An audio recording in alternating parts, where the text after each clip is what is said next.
Iyi ni Legacy TV, turi mu murenge wa Gisozi aho bita mu Gasharu.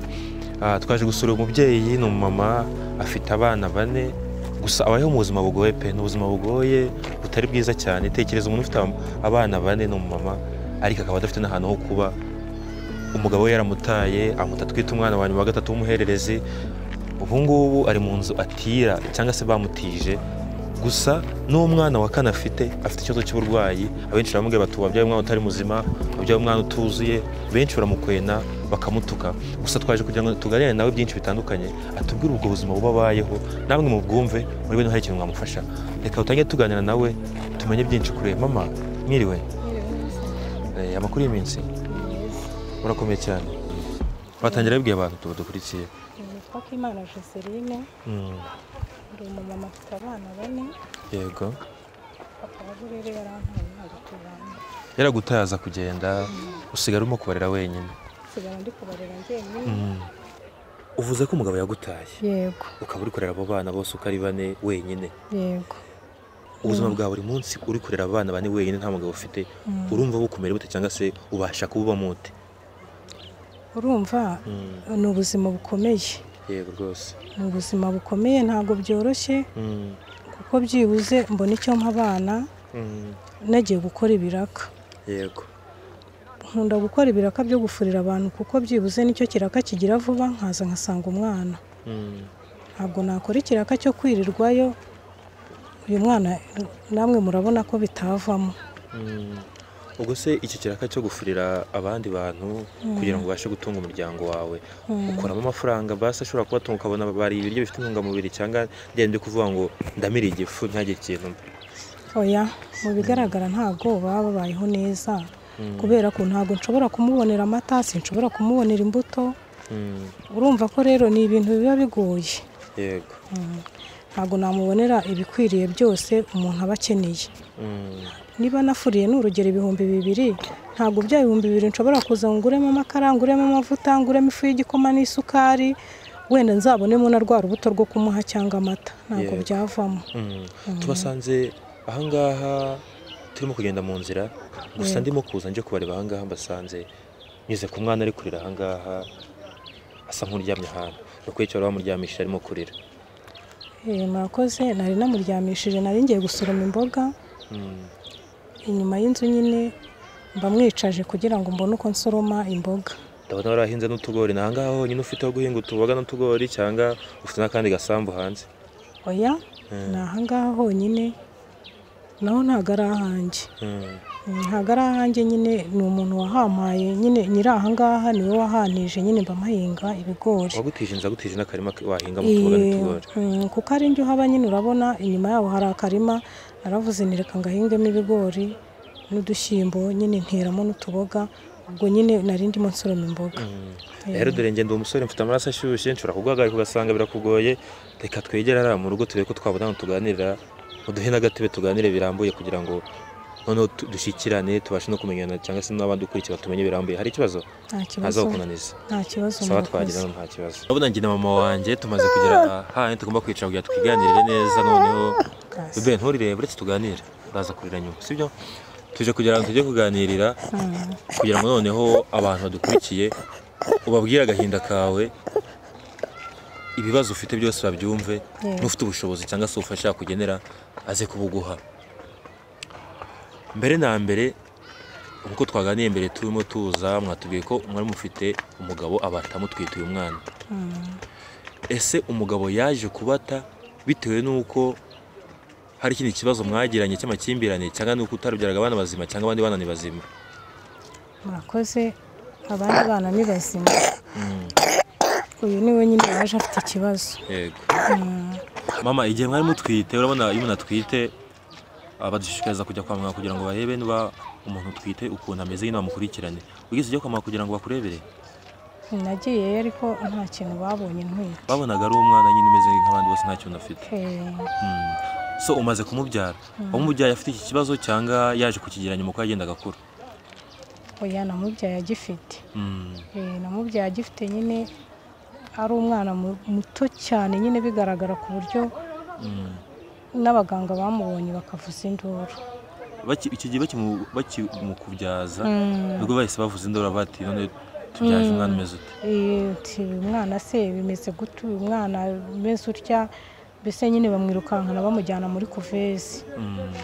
Inkuru nk'iyo ngiyo ikimara kukugeraho wari uri ku kiriri urabona abandi bari ku kiriri ukuntu bazana umwana akabanza yishima agaseka nyuma kubera ko aba yibarutse wowe bakikuzanira inkuru ko umwana bamujyanye muri kuvezi ahubwo batamukuzaniye kavukanye ikibazo wabyakira ute muri wowe cyangwa se wimvise ute? Numvishe ngize ikibazo gikomeye kuko niwe wa mbere nari mbyaye ufite ikibazo, abandi bana nababyaye nta kibazo bafite. Nanjye narabibonye bitewe n'ukuntu nari mubonye numva ngize ubwoba cyane, numva ndahangayitse. Noneho ntekereje ko nyine na papa we ntawe uhari, numva ni ibintu binkomereye cyane. Natinze no mu bitaro namazemo amezi 3. Amezi 3 uri mu bitaro yose? Namazemo amezi 3 bakiri kumwitaho. So noneho mbwira inzira yawe y'ibitaro, aho wagiye umuvuza, uko byagiye bigenda, se ba muganga bagusabye iki kugira ngo umwana wawe yakira? Ese yakira cyangwa ntiyakira? Gukira yakira kuko hariya barabibaga, baramubaga noneho nyine bakamuvura. Gusa ngewe urumva nta muntu nari mfite wo kumfasha, nabuze ubushobozi. Ngewe nabuze ubushobozi, iyo nza kugira ubushobozi tuba narabikurikiranye umwana bakamuvura agakira. Ibitaro wagiye ugendamo ni ibihe? Aho wabanjirije, aho wagiye, noneho n'ibitaro bya nyuma bahise bakubwira ati umwana wawe yakira ahubwo ushaka ubushobozi no tube twamubaga agakira? Ni ukuvuga ngo ubundi namubyariye Kacyiru. Yego. Niho namubyariye, niho bamukurikiranye, hagati aho bampa transfer ya CHK. Kugwa transfer rero ni amafaranga, uba uri bujyane kandi ntago nari nyafite rwose. Ntago amafaranga nari nyafite, muri make CHK ntago nagiyeyo. Yego. Wanze kujya kubera ubushobozi bucye wari ufite? Nta mafaranga nari mfite, urumva nanatinze mu bitaro bankurikirana. Nanjye ubwanjye nari nagize ikibazo, naje kurwara nanjye infection bituma nyine yo mu maraso cyangwa isanzwe y'amama. Kuko nari nabyaye bambaze. Wagize infection urinaire mu nkovu, mu ruguma. Yego. Waje mu gihe kingana cy'urwaye iyo infection? Urebye namaze amezi 2 n'igice. Ni ukuvuga ngo bankurikiranaga n'umwana bamukurikirana. Mwese muri mu bitaro? Twese turi mu bitaro. Nyuma rero naje gutaha nyine ngeze muri quartier, abajyanama nabo bamubonye banyohereza ku Kagugu banyohereza Kibagabaga. Yego. Ariko nyine kuko byari ibihe binkomereye, ndi njyenyine nta muntu mfasha, nta muntu umbwira ati bimeze gute, rwose byarangoye. Muri make ngewe nagiye mbura ubushobozi bwo gukurikirana uyu mwana ngo muvuze. Ntabwo rero nigeze muvuza ngo mwiteho uko bikwiriye kuko nta mafaranga nari mfite. Nta bantu se mu muryango wigeze usaba ubushobozi cyangwa no mu muryango, cyangwa nta n'umuryango ufite? Oya, nta muryango mfite. Nta muryango ufite? Ngiye mama wanjye na papa wanjye bapfuye mu ntambara. Ntambara ya Jenoside yakorewe Abatutsi 94? Yego. Niho bapfiriye bose? Nta bandi bantu basiganye nka ba nyogosenge, ba nyokorome? Mfite mama wacu umwe na marume umwe, ariko nabo nabakene nta kintu bamfasha rwose. None se mama ukimara kuvumara ayo mezi yose arenga 3 mu bitaro ugataha mu rugo, papa w'umwana nta nubwo yigeze agira n'agatima avuga ati basi kanje kureba umwana madamu wanjye yibarutse cyangwa yagiye nk'umuti wa Nyombe? Rwose ntago yari yaza. Ntago yigeze aza. Nta nubwo naguhamagara ngakubaza ati mama umwana wanjye ameze ati ntarakira? Ntago yigeze aza kureba umwana cyangwa se ngo wenda ajya anyoherezana agira ubufasha mpa. Akugure n'agasabune? Kuva yagenda nta n'inote y'igihumbi, ndi imbere y'Imana nta kintu na kimwe yari yanyoherereza. Nta nubwo naguhamagara basi nganakubaza? Kumpamagara bwa yarampamagaye, aho nyine ambaza uko nabyaye, ambaza umwana nabyaye, ndamubwira ko ni umuhungu, ambaza n'amazina namwise ndayamubwira, ariko nta kintu yigeze anyoherereza. Tuvuga ngo yaguhamagaye ukiri mu bitaro gusa? Yampamagaye nkiri mu bitaro, ntago yigeze yongera kumpamagara. Agahinda watewe na papa w'umwana ku mutima cyangwa se nimba yagusigiye, wumva igahente cyangwa se ufite ubushobozi bwo kuba warayakiriye cyangwa nubwo nturayakira? Ntago nshobora kuyakira kubera ko urabona niba narindi kumwe n'umuntu amfasha kurera abana buri kimwe, ibintu byose nkaba nsigaye ari nge bireba, nta muntu n'umwe mfite umfasha, mbese kurya ninjye, nibaza amashuri yabo, amakayi ntayo nkayabura, iniforome nkayibura, minerevare ntayo, mbese ubuzima bwose buba bugoye pe, ni ukuri buba bugoye, buba bunkomereye. Namwe murabyumva, i Kigali ikintu cyose ni uguhaha, ni amafaranga. Mu by'ukuri ntafite umuntu umfasha urumva biba binkomereye, kandi ntawe uhari, ntawe rwose, ntawe. Biragaragara mama. So reka ukomeje nko ku bana bawe uti nta bushobozi nta n'iki, twizimbye no magambo nibagirwa no kubaza izina ry'umwana ubundi. Uriya mwana yego yitwa Ishimwe Fabrice. Ishimwe Fabrice afite imyaka ingaho ngo muri uku kwezi kwa 12 azaba agize imyaka 2. Imyaka 2. Urabona umwana ufite imyaka 2 hari kunavuga ati daddy mami, avuga ati nyine wana tuvuga niba witwanisha bango nishi, akagerageza kuvuga ijambo rimwe ashobora kuryigana, ajya bigerageza cyangwa ubona nta n'ubushake bwo ko yavuga. Ntago yari yamenye ibyo kubivuga, ntago aramenya kubivuga rwose, ubona ntago arabimenya, ntabyo. Ase ujye bimutoza kugira ngo habe hari akantu kajya mu bwonko kabe kisevingamo, cyangwa wavuze uti nta kundi kamureke. Turagerageza nyine tukamwigisha, ariko ubona atari, urabona arega afite ikibazo gikomeye. Ubundi ababyeyi nabyariye rimwe nabo, abana babo baranagenda bariruka, ni abana bakina biruka, ni ukuvuga ngo rero uyu nguyu ibyo byose nta na kimwe aramenya. Bisaba kumuba hafi, ntujye kure ye, ko utamukurikiranye nanone ubuzima bwe urabona ubona ari nkaho ari ntabwo ari bukeya. Utamukurikiranye byibuze rero ngo niba ari na cya gikoma abonye ubashe kukimuha, byibuze utakimuha amasaha yarengeranye biba bigoranye. Ntabwo ushobora kwiriza umunsi wose nta kintu yabonye. Nanjye birangora, ntabwo biba binyuruhiye, kuko mbura ukuntu nshobora gukora akazi, wenda nshobora kubona n'ibiraka by'ubuyede, ariko biba bigoranye. Niba umukuru yagiye ku ishuri nanjye namusigaranye, biba bigoranye kugira ngo mbone uwo musigira byibuse mbe nakwiriza umunsi wose. Bisaba rero gukora ibintu byoroheje. Hariho n'igihe rwose byanga nkabibura ibiraka, abana inzara ikabanyicana nkabura n'ikintu mbaha, bakirirwa aho ngaho batariye cyangwa se nkanabaryamisha nijoro bakaryama. Nabuze umuntu ashobora kwibaza ati harabona abana, hari ukuntu abana batakirana, cyangwa ukuntu abana bakina mu rugo bishimanye, ak'ikintu turi mu dukino tw'abana.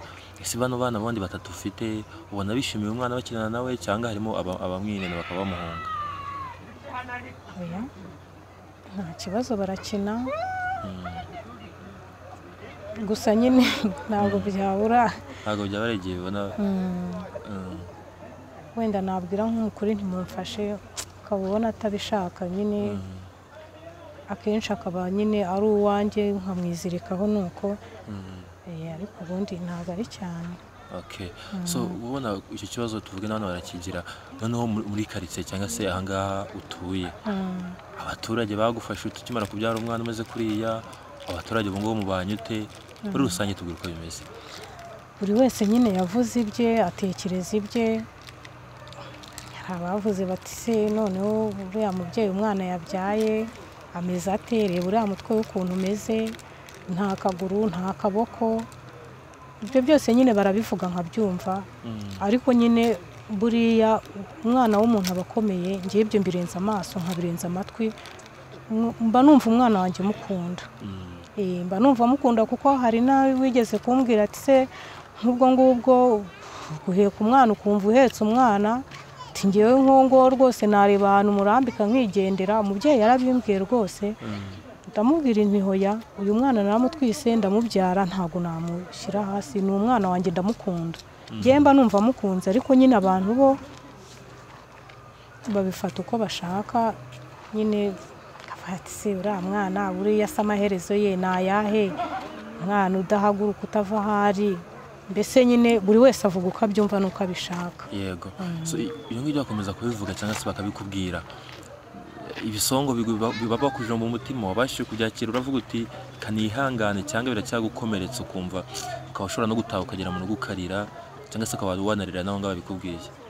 Ubundi mbere rwose kubyakira byari byarananiye ku buryo hariho n'igihe najyaga ahantu nkavayo nta muntu umubonye nkamufubika cyane, najya no kumuha ibere nkamuhisha, nkava nko mu bandi babyeyi nyine nkajya kwicara ku ruhande njyenyine, avuga ntihatagira umuntu umubona, kubera ko nyine bamwe baramubonaga, ukabona umwe acinya undi urwara, ukabona undi ariye undi urwara, nyine nkabona ko barimo bavuga ku mwana, nanjye nkumva ngize ikibazo, najyaga njya no kumukingiza nkumva ntajyayo, nkumva nabyihorera, ariko nyine kubera ko atagomba kubura urukingo nkamuheka nkamujyana bakamukingira. Niba abantu bagifite imyumvire nk'iyo ngiyo yo kumva ko umuntu wabyaye umwana ufite ikibazo bagomba kumukwena bakamusereza, cyangwa se bakumva ko atari umwana muzima nk'abandi, dore ko leta yacu ari tubwira ko umwana wese wabyara cyangwa se umuntu ufite ubumuga runaka ntakwiye kujugunywa, agomba kurera nk'abandi bana. Ni iki ukwiye kubwira abantu nk'abo ngabo bagufata gutyo muri sosiyete? Ikintu nabwira abo ngabo ni uko buriya nta muntu wiha, iyo utwite umwana ntabwo uzi ko uzabyara cyangwa uzabyara, cyane ko uba utamwihaye, numva batakagombye gupfobya umuntu uko bamubonye cyangwa se uko aje kose, mba numva ugomba kumwubaha kuko ntabwo uba waramwihaye. Umuntu uko aje uramwakira. Njye nabwira abantu rero bagifite ayo marangamutima yo kuvuga, cyangwa se umuntu akumva ko hari umwana runaka umeze utya akabitindaho cyane akamwita amazina, ntabwo ari byiza. Ntabwo ari byiza rwose. Ndabona tugana no ku musozo w'ikiganiro, ni iki noneho wasaba abantu dukurikira ngaha kuri Legacy TV, ikintu wabasaba ku bufasha, niba ukeneye ubufasha koko ubwo wabasaba ubufasha basaba, niba ukeneye ubufasha bw'icumbi cyangwa se ukeneye mbere na mbere ubufasha bwo kuvuza umwana, noneho ugira icyo ubasaba, none abantu badukurikira ngaha wivuye inyuma amarangamutima yawe yose uyabamarireho.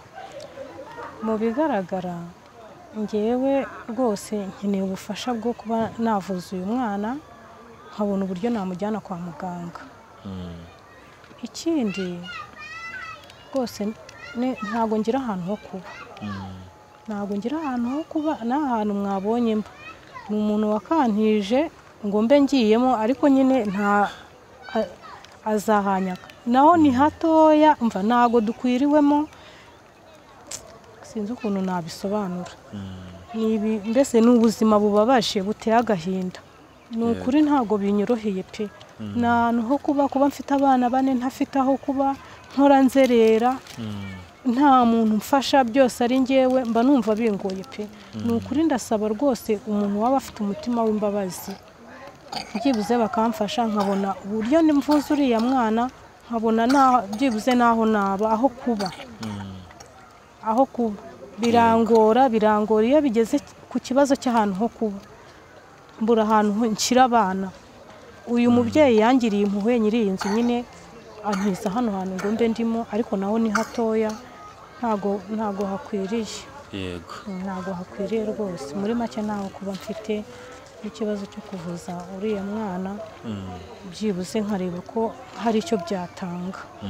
Abanyarwanda burya ngo turakundana, dore ko duhora tubishishikarizwa, kugira ubumwe, kugira umutima ukunda, tunasenga n'Imana, ndakeka nawe uyisenga. Yego, kubw'izina ry'Abanyarwanda nk'abantu dukundana no kubw'Imana ishobora byose, ndakeka bizakunda umwana bakabona ubufasha, nawe ukaza kubona ubufasha, tuze kubyizera. Yego. Arimo kurikira Legacy TV aha ngaha, aho twasuye umumama aha ngaha Gisozi, turabashimira mwese, muri abantu b'ingenzi. Urabona ko ababaye, ufite ubufasha yaza kumuha, burya ngo n'ufashwa yafasha, kandi n'igiceri cy'ijana kiba gihagije kugira ngo umuntu abe yamufasha. Tekereza mutanze igiceri cy'ijana muri abantu 1000 cyangwa se 2000, ababaye menshi, ubufasha ufite bwose bugaya ushobora kugira umuntu akamaro. Mama, mumaze kuvuga cyangwa se gusaba ubufasha kuri abo bantu, aha kuri Legacy TV baradukurikirana, hari umuntu usigira umuntu, ese yashatse kugufasha yabinyuza he? Nomero yanjye nitwa Imana Joseline. Nitwa Imana Joseline. Nomero yanjye ya telefone ni 078 7 3 2 6 Ongera basubiramo Imana yumve neza. Ni 078 7 3 2 6 400. so ndashimira ko subscribe kuri Legacy TV uherereye mu ntara y'Amajyaruguru, Amajyepfo, Iburengerazuba, Iburasirazuba, Umujyi wa Kigali, abereye diaspora, Amerika, Aziya, Oceania ndetse n'Uburayi. Mwese muri abantu b'ingenzi. Still ndumuhungu wanyu Pion Suez. Iyi ni Legacy TV. Imana ikomeze barinde kandi ibaho umugisha.